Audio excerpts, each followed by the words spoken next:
The EFF didn't emerge quietly. It arrived loud, confrontational, and clear about what it stood against. Formed in 2013 by Julius Malema and Floyd Shivambu after a bitter split from the ANC, the party positioned itself as the voice of those left behind by post apartheid economics. Its message was simple and emotionally powerful. Land was stolen, wealth is concentrated, and freedom without economic control is incomplete. That message still resonates. The EFF's ideology is unapologetically radical, drawing from Marxist and Pan African traditions, and it does not pretend to compromise easily. Land expropriation without compensation, nationalization of mines and banks, and free access to basic services are not framed as policy options, but as moral necessities. This clarity is part of the party's appeal, but clarity of belief is not the same as clarity of execution. From the start, the EFF has defined itself more as a corrective force than a governing one. It thrives on exposing failures, not necessarily managing systems. That distinction matters. Governance requires trade offs, it requires sequencing, budgets, and institutional patience. The EFF has never fully explained how its ideology would survive contact with constitutional limits, with capital markets, or state capacity constraints. As a result, voters are left with a movement that diagnoses pain accurately but leaves the cure deliberately vague. The question then is not whether the EFF understands inequality, it clearly does. The question is whether it understands governance well enough to actually fix it.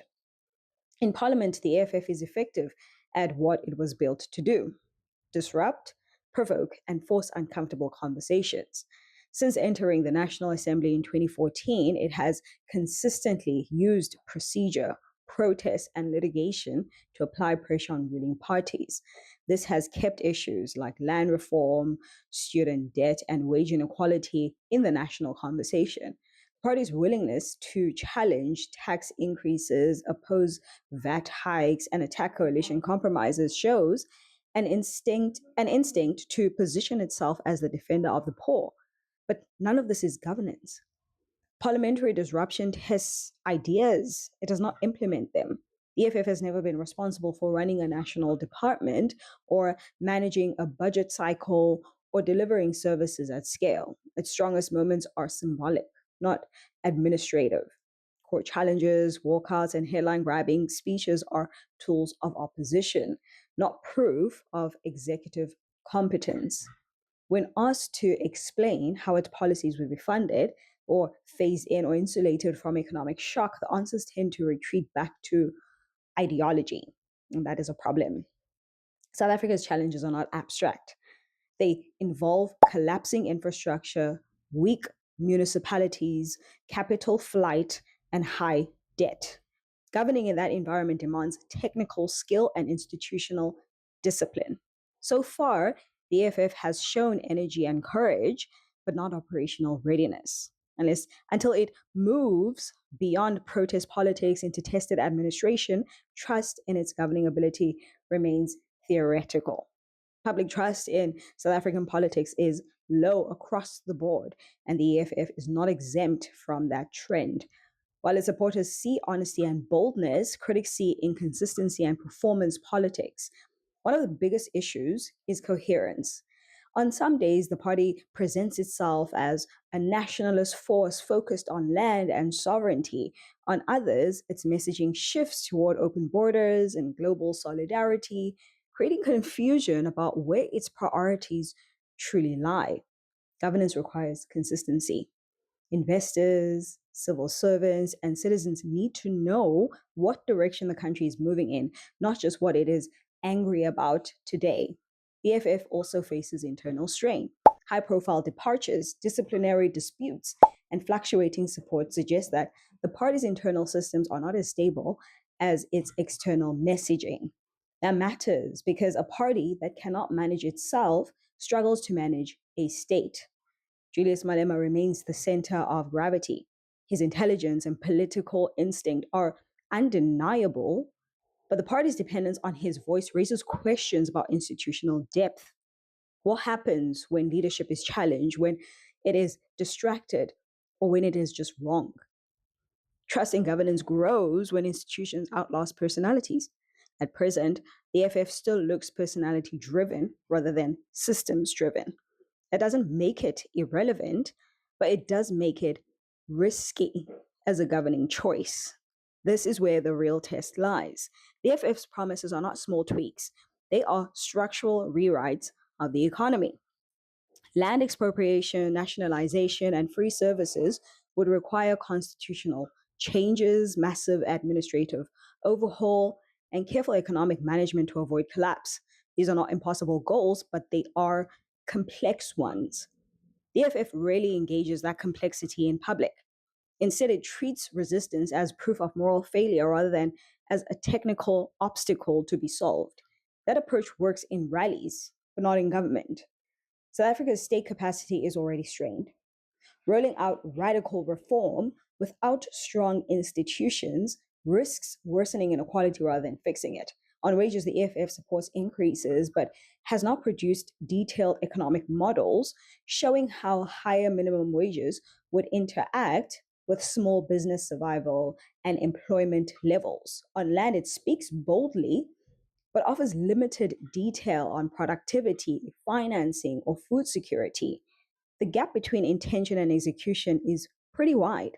Until the AFF shows it can design policy frameworks that survive real world pressure, its promises remain aspirational. And aspirations matter, but governance is judged on delivery, not only intent.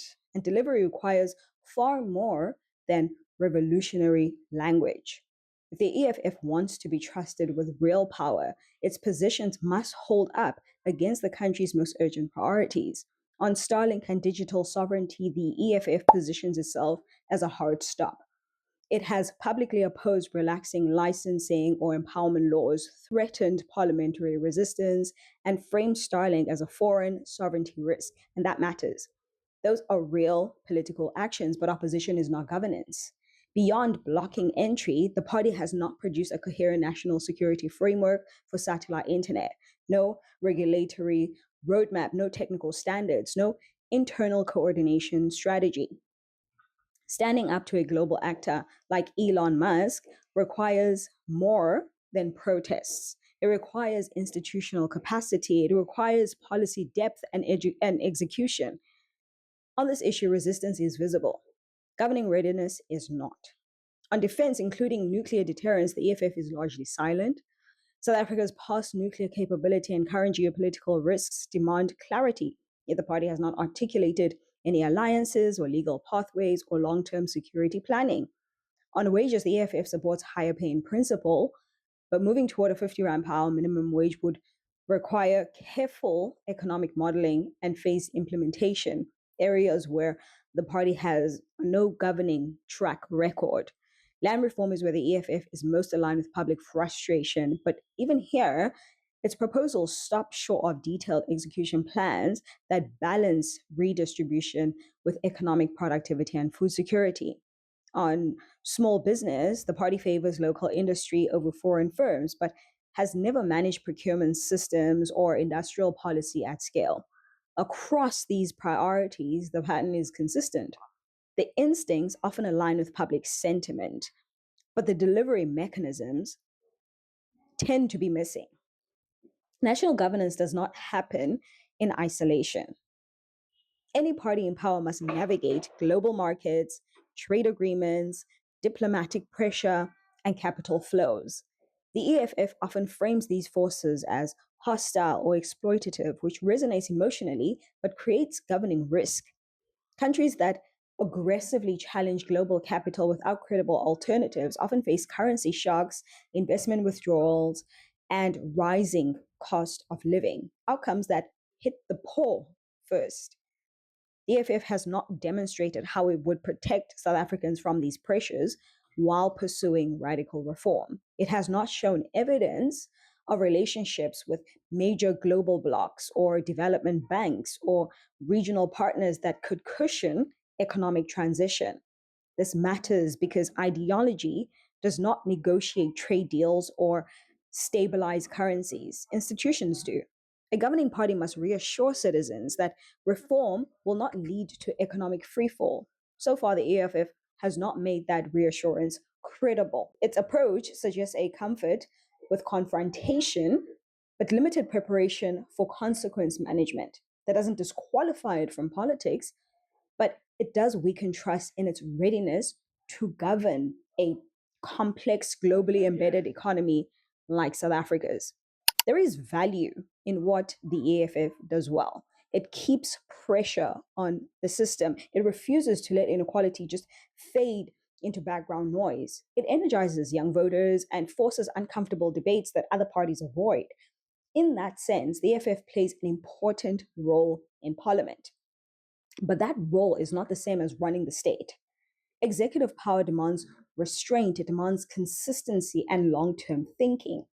Too much volatility at the center can damage institutions that are already fragile.